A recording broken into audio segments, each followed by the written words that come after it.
এবার লিপস্টিকটা ভালোভাবে পরে নেই। আরে হ্যাঁ, একে তো একদম আমার ওয়াইফের মতন দেখতে। ও সরি স্যার। চলো একে উঠিয়ে নিয়ে আসো। কারা তোমরা? আরে এটা কিরকম বেয়াদবি? দেখো এই 2 কোটি টাকাই তোমার, তোমাকে শুধু আমার একটা কাজ করতে হবে। 2 কোটি টাকা দিচ্ছ, কারণ মার্ডার করতে হবে না তো? যদি তুমি এই কাজটা করে দাও তাহলে তোমাকে আরো 2 কোটি টাকার প্রপার্টি আর 4টি লাক্সারি গাড়ি পাবা। আচ্ছা আমি আর ওয়েট করতে পারছি না, আমাকে কি কাজ করতে হবে? দেখো ও আমার ছেলে জিসান, যে একটা রোড অ্যাক্সিডেন্টে কোমায় চলে গেছে। আমি আমার ওয়াইফকেও হারিয়ে ফেলেছি। তোমাকে ওর মা হয়ে দেখাশোনা করতে হবে আর ওকে কোমা থেকে বের করতে হবে।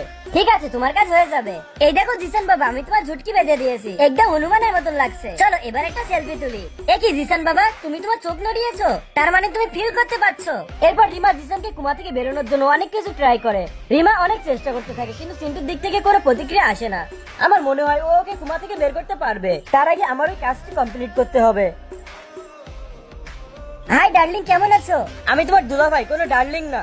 আপনি আর কতদিন একা একা থাকবেন? এখন তো আপু নাই। এটা কি ফালতু বকতেছো? এখনো পর্যন্ত তোমার বোন মরেছে 1 মাসও হয়নি। হ্যাঁ তো ও কি আর ফিরে আসবে নাকি? এত অল্প বয়সেও মারা গেল, আর কতদিন তুমি একা একা থাকবে? এখন তোমার একটা বিয়ে করা উচিত। এমনিতে চিন্টুর খেয়াল রাখার জন্য তো কাউকে দরকার। চিন্টু আমার সাথে থাকলে অনেক ভালো হবে। নিজের ফালতু কথা বন্ধ করো, আমি করবো না কাউকে বিয়ে। আর পরে রইলো চিন্টুর কথা, ওকে আমি ভালোভাবে খেয়াল রাখতে পারবো। আমি তো এইভাবে তোমাকে যেতে দিতে পারবো না। যেভাবেই হোক আমি তোমাকে আমার জালে ফাঁসিয়ে নিব। চলো জিসান বাবা। ও মাগো আরে আরে সামলাও নিজেকে। জিসানকে কুমা থেকে বের করতে, আবার তুমি আবার নিজে কুমায় চলে যেও না। যাই হোক, আমি তোমাকে এই কার্ডটা দিতে আসছিলাম।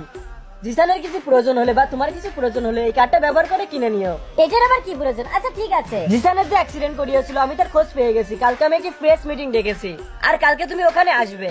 আচ্ছা ঠিক আছে। স্যার আপনার বাচ্চা কেমন আছে? হ্যাঁ ও ঠিক আছে, আর ও কুমা থেকে বেরিয়ে গেছে। আর আমার ওয়াইফ ফিরে এসেছে। ওর মৃত্যুর খবরটা মিথ্যা ছিল। এটা হতেই পারে না, কারণ ডক্টররা নিজে নিশ্চিত করছিল যে ও মারা গেছে, আর আমি ওখানে নিজে উপস্থিত ছিলাম। আর এটা জিসানই ডিসাইড করবে যে এটা ওর মা কি মা নয়। জিসান বাবা। আম্মু কেমন আছে তুমি?